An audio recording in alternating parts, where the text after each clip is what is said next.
Mga kababayan, sa preskon ni Ombudsman Boying Remulla, inilahad niya nakakasuhan na ng Ombudsman sa kasong plunder si former Speaker Romualdez, former Senate President Cheese Escudero at iba pang mga congressman. Para maintindihan natin lahat, halina't pakinggan natin si Ombudsman Boying Remulla. Yeah, may sabi na nga ang House Kongreso at ito po'y tinanggap namin at bibigay namin ang SALN ni VP Sara. Kami po ay may sabi na rin na binibigay sa House tungkol po sa SALN ba yun? Yes, sir. SALN ng isa sa mga empleyado ng Congress, ngunit ayaw po tanggapin ng Congress ang sabina na aming ipinapadala, ayaw tanggapin ng security. At ito, public notice lang po. Susunod na gawin po sa amin to ng Kongreso, I will cite the Secretary General in contempt. At hindi ko may papayag na baliwalain nila ang Office of the Ombudsman. At ang sabinang yon ay nauukol kay Safronio Gabunada, isa sa mga House employees. Ang ranggo niya yata ay Deputy Secretary General. At ito po ay tungkol sa mga plunder cases din na aming hinahanda sa mga congressman na kinauukulan. Flood control related. Flood control related. At tataka kayo, hanggang ngayon, wala pa rin ang mga SALN ng Kongreso. At ito, fair warning na naman sa Secretary General na hindi po kami papayag. At sa linggong ito, pag hindi namin nakuha yung mga SALN na una namin hiningi, ay sususpindihin ko po siya mula sa posisyon. Magkasubukan na po ang ating legal system kung ito po ang kinakailangan. May rason po ba yung House kung ba't sila tumanggit at meron mga official na tumanggit? Wala sa akin, wala akong dahilan dyan. Kung gusto may paraan, kung ayaw may dahilan. Ngunit hindi kami pumapayag sa kahit ano pang dahilan. Sapagkat sa sabina ng Ombudsman ay sabina po ng batas. Sir, sorry. Etong sabina po for Sofronio ay para ibigay po ni Mr. Sofronio Gabunada sa inyo yung mga SALN ng isang congressman lang po or multiple individuals? SALN niya mismo. Ani Sofronio? Siya po yung aming inimbestigahan din dito sa Office of the Ombudsman. So sir, itong nirereklamo niyo pong parang hindi po nire-recognize yung inyong sabina concerning Sofronio Gabunada lang? Yes, hindi, pero ang Secretary General kasi matagal nang umiiwas na ibigay sa amin ang nire-request namin mga SALN. At ito po ay magkakaroon tayo ng medyo problema sapagkat ito po ay tungkulin nila sumunod sa kautusan ng Ombudsman. Tungkulin po nila yan. Kaya ngayon, ang sasabihin ko na sa publiko, lahat po ng congressman, hinihingi po namin ang SALN ng 10 taon at kung gaano katagal man sila sa Kongreso. At lahat po ng Secretary General at nakaraan mula sa 10 taon na hanggang sa mga Deputy Secretary Generals, hinihingi rin po namin ang kanilang mga SALN. Bibigyan pa namin sa pina sila bukas at sana huwag silang magkakamaling huminti sapagkat hindi po kami papayag na hindi sila mag-comply sa aming kautusan. Ombudsman, meron na po ba kayong initial communication kay Speaker D about this po? Meron na ho. At nag-usap pa kami ng Secretary General ng 1 linggo, 2 linggo na nakararaan. Kaya kami nagtataka kung bakit hindi sila nag-comply sa aming pinag-usapan. Dahil po sa nangyari, Ombudsman, haharap ba kayo sa impeachment proceedings? Hindi, magko-comply kami. Basta katungkulin namin, magko-comply kami. Ang hinihingi namin sa kanila, yung kanilang tungkulin sa taong bayan, na bigyan sa amin ng impormasyon, ay kanilang ibigay. Sir, yung subpoena po kasi is asking you to come in person on April 14 to submit the SALN of the Vice President. So does this... Yung custodian ng SALN na magdadala. Hindi po kayo personal? Hindi ako personally. Hindi naman ako may hawak dyan, kundi yung officer na may hawak mismo ang magdadala pagkat siya po ay may personal knowledge tungkol sa bagay-bagay na kanila hinihingi.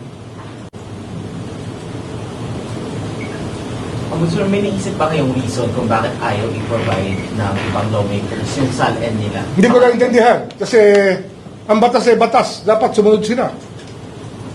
Huwag nila sasabihin separate branch of government.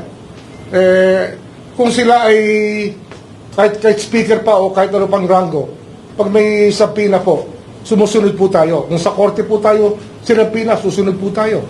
Kung sa ombudsman tayo sinabpina, susunod po tayo. Yan po ang nasasabi ng ang batas na nilikha upang bigyan ng poder ang Office of the Ombudsman. Sir, separate topic lang, pero flood control pa rin.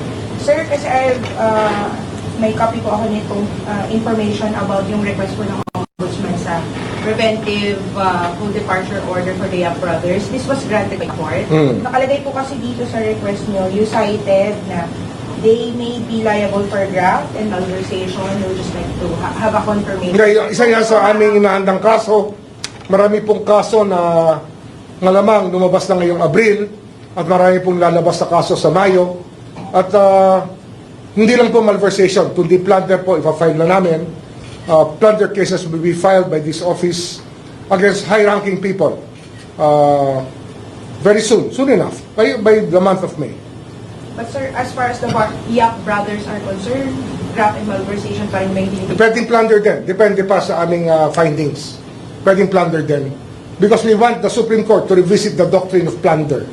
Yung doctrine ng Korte Suprema sa plunder ay dapat mausisa muli sapagkat tila ginagawa nila imposible ang plunder maging krimen. Kaya ito po yung nasa sa kanila na.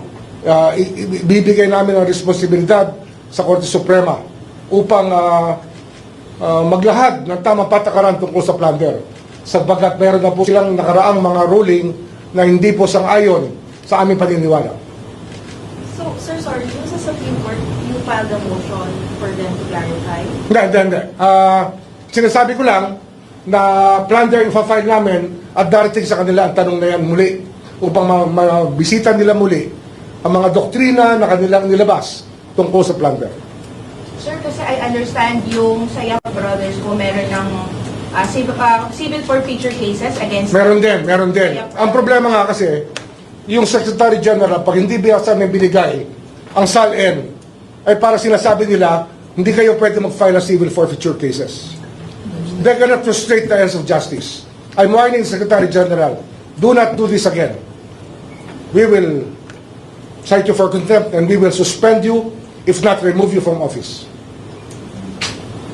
Sir, the fact ba na may, I'm asking your opinion on this as a lawyer,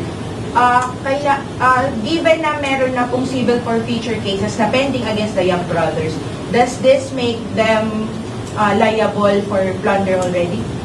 Kasi No, it doesn't follow. Doesn't follow. Or any criminal case, sir? Now, we have to look at the circumstances by which we qualify a crime to be plundered.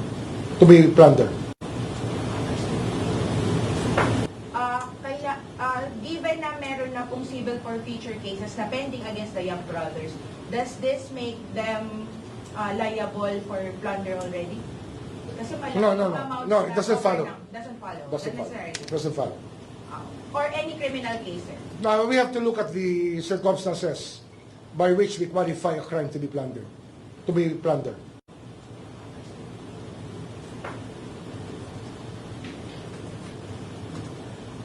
That's all my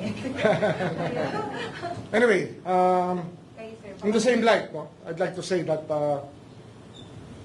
we have been seriously preparing a case of plunder against former Speaker Martin Romualdez and former Senate President Chisa Escudero.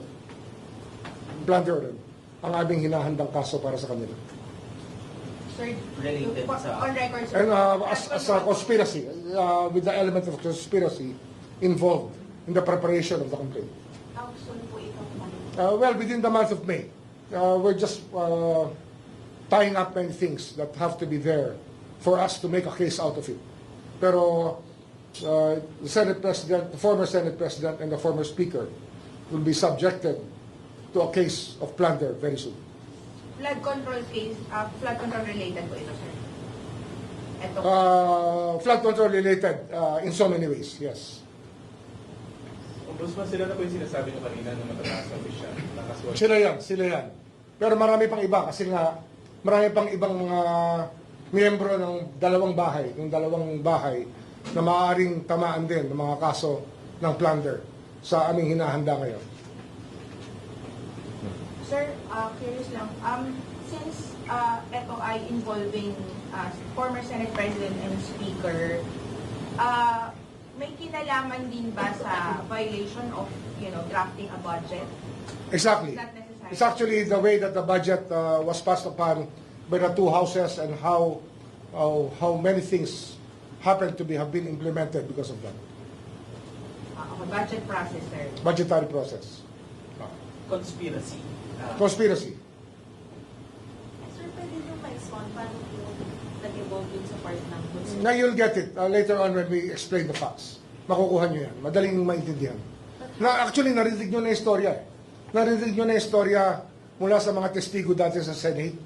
And if you think about it, there was a conspiracy to commit plunder. I think you can put everything together. Kayo mismo, you can put it together. It doesn't take a genius to do it. Kung budgetary process po ito, so ibig sabihin marami pa rin madadamay. Maraming madadamay. Anong years po yung tinitingnan natin sa budget? Right now, ang tinitingnan natin, 24 and 25. Pero, it can go back to as far as the time of Speaker Velasco is concerned. Nung panahon ni Speaker Velasco, malamang ay babalik pa kami hanggang doon sa pag-aaral ng mga kasong dapat pagulungin laban sa mga taong gumawa ng ganitong gawain na plunder nga. Paglilimas ng ating kaban ng bayan. Meron din po kasama from BBM, executive officials. Malamang, meron din. So, sir, pwede rin, on top of violation of plunder law, violation of the budget law ng 2024-2025. Yes. Okay? Wala na. Sige, thank you.